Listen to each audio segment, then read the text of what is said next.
Hey world, I hope anyone who's listening to this on Sunday or just any day of the week really, that you're doing good, you're healthy, your mind right, your body's up and keeping you with energy to do the things you need to do and want to do for yourself. Your heart's right, your spirit's up, you're protected. And if you're not that right now, I'm hoping that very, very soon you will be. Excuse the noise in the background. That's my fans. Anyone who's listened to me before, as you know, I live in the South. It's the summer. It's hot and I don't have AC. So anyways, I wanted to talk about a lot of things, but I don't want to keep it that long. So I want to focus on one thing in general, which is the episode of Love and Hip Hop Atlanta with the big blowout between Spice and Mena.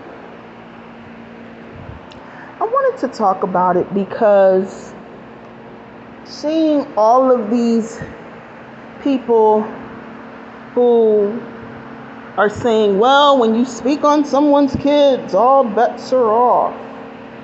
And then seeing other people who actually get it and understand, if the first thing you reach for when you're angry is a racial slur, guess what? You're a fucking racist. And people talking about colorism. And I'm like, this isn't a colorism issue, it's a racist issue. Because Mena is a white Latina. And for anyone who wants to argue with me, I am going to ask you first to Google the difference between race, ethnicity, and nationality. Because one thing I've learned about the black community, aka Blackistan, is we don't know that difference.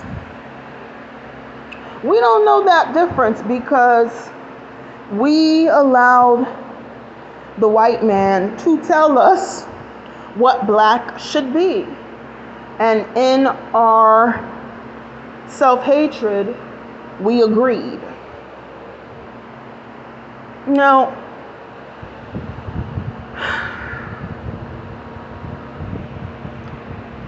when it comes to the one drop rule, because I know a lot of people are going to say that. Well, the law is if you have one drop of black blood, then that makes you, that's the law.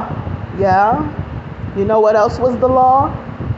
Enslaving black people. You know what else was the law? Killing and lynching us and having separate bathrooms and separate places to live and separate everything. You know what else was the law? Killing Jewish people and the Holocaust. There are a bunch of laws that don't make no fucking sense and are not right. But let's talk about the one drop rule before I get all into it. For the people who don't understand why it doesn't matter if a Tia Mowry says she is a black woman and she self-identifies as black. Now, don't get me wrong. Self-identify how you want to self-identify. Either way, it doesn't change genetics. The one drop rule was created by white men who were raping enslaved black women. And in the raping, since there were no contraception used, in that raping, the byproduct was a biracial child. Now, that is his child. So by law, this child has rights to his income, his property, his resources. And those white men said, oh, hell no.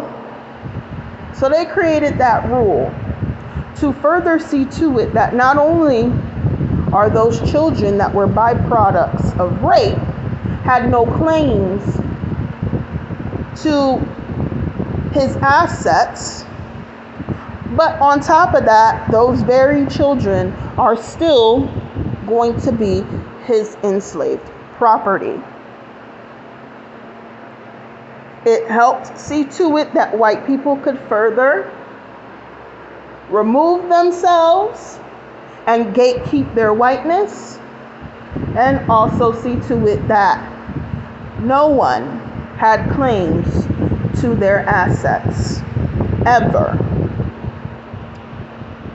If you explain the one drop rule to a scientist to this very day and called it fact, a scientist is going to look at you crazy and then break down all the reasons why it's not correct. But black people, in their anti-blackness, it's the social engineering of it all, took on this rule happily. Because we didn't like our features, we didn't like our skin. In the words of Malcolm X, who taught you how to hate yourself? Now, Erica Mena is a white Latina. You don't believe me? Google her parents. Do they look black to you? So, fast forward, the conversation, the big brawl with Spice. The thing for me is that in the spiritual sense, Erica Mena is really getting her karma. And I don't think she realizes it. To me, I feel that she is narcissistic and maybe even bipolar. Who knows? But everything about her screams for me narcissistic. Now, yes, I know I am not a trained anything to be diagnosing anybody. I'm just saying she gives me narc tease. And as somebody who has dealt with a full-fledged narc, more than one, even in my own bloodline, I see the signs. Heavy. And she came there wanting to make peace. I'll give her that. She came in wanting to make peace, and she came in wanting to get Spice on her side. But Spice didn't give a fuck. Now, Spice gives me mammy tease. Yes, mammy. M-A-M-M-Y. When she was talking about Safari and all that he showed her when she went to the dinner, and then she in the confessional, and we have to protect our black men. Girl, bye. Excuse me, this man don't need no protecting, okay? He like it, he love it, he'll do it again. I am sick and tired of black women wanting to be the battle shield for disrespectful niggers. You want to be the shield, he want to make you the target, and then the moment he fucks up, he wants to make you the shield again. No, ma'am, no. That's your bag to carry. I'm good.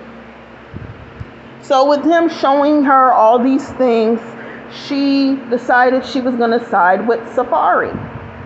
Shekinah was right. Shekinah, here's the thing for me. A lot of times I look at her and I'm like, oh my gosh, shut up. Like, you just starting up shit. You just so messy because you don't want nobody knowing your business, your tea. And I hope one day we get to, because you do too much. But when she said, I don't trust either one of them, they're both lying, I said, bingo, bing bong, because yes, they are. They're taking different receipts that they have that can help fortify and strengthen their narrative, and they're using it against each other. They're using it against each other. And she really tried to get that through Spice's head. But nonetheless, Erica came through ready to make nice, ready to kiss the ring and make peace. But Spice didn't give a fuck. And I guess she was tight because she's like, yo, you don't like me for real. I was losing my life. And your man telling me all of this shit. Like, what the fuck? My whole thing is this. When it's about Safari, or just about men in general. One thing I have learned, I don't care what race this man is, what age. One thing about these men, They love to play the game of triangulation. Google up triangulation. They love to pit two, especially when it's involving women. They love to pit different women against each other and all this other shit. Safari was trying to do it with Sierra, which I get it. She's her friend, she's her confidant, but fact of the matter is that she's married. So what the fuck are you doing? Like, what if her dude was angry at you and he wanted to turn up and bust you across your grill? Would he be wrong? But anyways, they love triangulation. He couldn't do it with Sierra. So instead, I can't even say he tried, because he did. He did it with Spice. And Spice was willing to bite. Butter her up, you look good. Oh, I always wanted you. And maybe he did. Safari community pain. You can't turn a community pain into a boyfriend, monogamous boyfriend, a husband. He community pain. You ride it, you enjoy yourself, you listen to his little white lies, you get your little back rubs and foot massages and gifts, and then you go the fuck on about your biz. But anyways, she took and she bit. And he was doing all of that while he was in the house with Erica. I was going to say Sierra. With Erica, because he wanted to get her angry. He wanted to hurt her feelings. And mission accomplished. It was. My whole thing is, if this woman is fighting for her life, why are you bringing her into it? This is the last thing she needs to hear. So how selfish of him to use her for a piss off moment with Erica. But anyways, Spice was cold and she ain't give a fuck. And my whole thing, back to what I was saying, the spiritual sense of it is, watching that, I felt like I was watching a version of Erica that I've seen in the past many times. Watching Spice say, okay, but why are you comparing yourself to me? Okay, but that's your problem. That's not mine.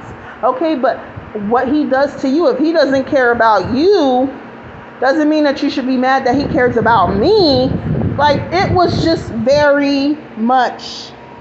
I remember when Sin Santana came back on the show, Erica was mad and she was working with Rich because she wanted to do a little song or something for her brother who committed suicide, and Erica ain't give a fuck when she tried to explain to her why. Or when Sin Santana was fucking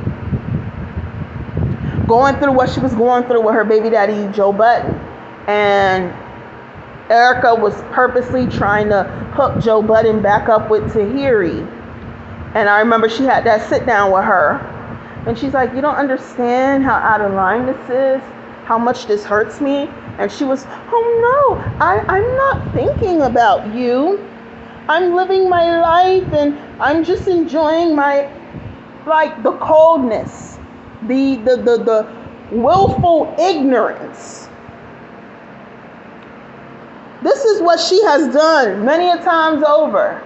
And Sin Santana's the one I could think of because of how fucked up she was to her, and this is the woman that she claimed to love. But she's done that with other women too, and she's called other black women monkeys. So watching Spice not give a fuck, I was like, this is a version of Erica. Erica has done this many a times over to many a people, especially women, and now you can't handle it. Saying some disrespectful shit. Now you can't handle it. And for everyone who's talking about, oh, she shouldn't have talked about her son, Spice didn't say anything bad about her son. She was talking about Erica. She was talking about her bad parenting. Your son doesn't like you. And you proved why. Because you are a vile, disgusting human being. Like, she brought all that up. She's like, oh, what do you know about my son? How do you know about my son? And my whole thing is this. You know Safari running his fucking mouth? Come on now. Safari was running his mouth to Scrap. You ain't had no problem with it. And you was drunk as fuck. And you ain't call him no monkey or no racial slur. Well, she does use the N-word a lot. So for me, I side-eye her every time. But I'm like, this is who you are. You don't like black women. I'm still shocked about her trying to holler at Tommy. But I'm like, for real, you don't like, and Tommy was right. Them heifers be up to shit. So she sidebar and kept it pushing. But I'm like, you don't like black women. But yet here you are fighting to get black women's empathy, sympathy, and compassion. Like the jokes write themselves. So when I saw Spice not give a fuck, I was like, yeah, this is her karma. She's meeting a version of herself that she has been to many of other people many a times in her life, and now she's realizing how fucked up it is, and she can't take it. She can't take it so much to the point where she flipping tables, she using racial slurs, she about ready to throw on a MAGA hat and walk with pitchforks and torches talking about blood and sword. Like, you couldn't handle the version of you that you have given to so many other women. And you know what? You deserve that shit. You deserve it, and you want to eat it. You're gonna eat it. You don't want to eat it, but you're gonna eat it. That's what I meant to say. And for everybody who's like, well, when you talk about people's kids, you can't expect people to, you can't get someone angry and then be mad at how they react to the anger. Okay, cool. Yeah, you're right. Sure. Yeah. But guess what? You don't get to spit out vile shit on the job and not have repercussions, not have ramifications. And hers was that baby girl got fired. Oh well.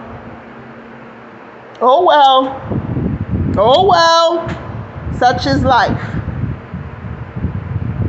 And then the thing that pisses me off also pertaining to this issue is that a lot of you don't like black women.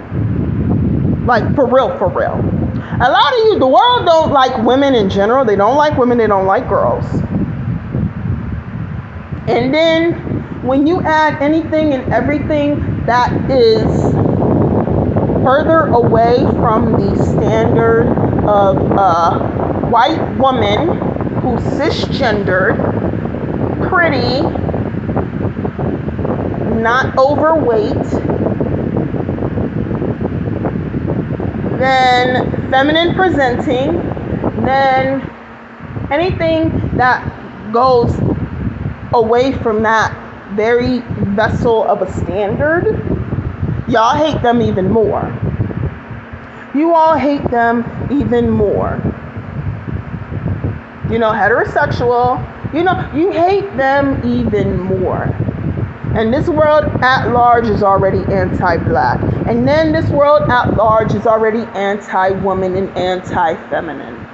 So when you have a black, dark-skinned woman who's boss, like Spice is the queen of dancehall. She don't need Love and Hip Hop. Love and Hip Hop need her. That's the queen of dancehall. Grammy Award nominated. You understand? And you already gotta kiss her ass, or you feel like you gotta kiss her ass, cause she big fish and you little fish in the pond. You already hate that shit. You wanted to do music when you first got on, but you can't sing. You don't have that type of talent. But you're a decent actress. You found your shit. Work on that. Work on your craft. Go to therapy. But fuck that bitch. Fuck Erica. I'm talking about the world. The way you all were giving her so many fucking passes. Because already, as a dark-skinned woman, as a dark-skinned black woman, whose phenotype is black. She doesn't look mixed. She doesn't have keener features or anything like that. This is a beautiful, dark-skinned, unambiguous looking black woman. Hallelujah. You guys are ready because you have taken on the anti-blackness. You guys already see her as evil. You see her as the bad one in Erica, despite how evil Erica Mena is. You see her as the good one. So you're already prone to making excuses for her. I remember that was one season. It was on a reunion. It was Mariah Lynn and Nia Lee. Mariah Lynn, the scene, she was already on 100. Like, she wanted to fight. And Nia Lee was just like, ooh, child, no. And she wasn't saying it like she was trying to sun her. But it was like, oh, no, I'm not doing this. Like that type of energy. And then Mariah Lynn was on 100. And then she talked about Nia Lee's scars on her neck. And something towards the effect that she'll make another scar on her neck or something like that. So Nia Lee talked about her mother being a drug addict. Everybody, you shouldn't talk about her mother and da-da-da. And Nia Lee's like, this bitch just talked about the scars on my neck. Like, she could have lost her life. I remember when she spoke about that shit.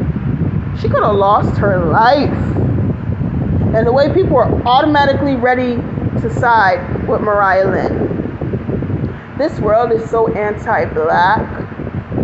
It's disgusting. And the way this world are looking to always vilify black women, but still depend on black women, still look towards black women for comfort, for empathy, for understanding, for help.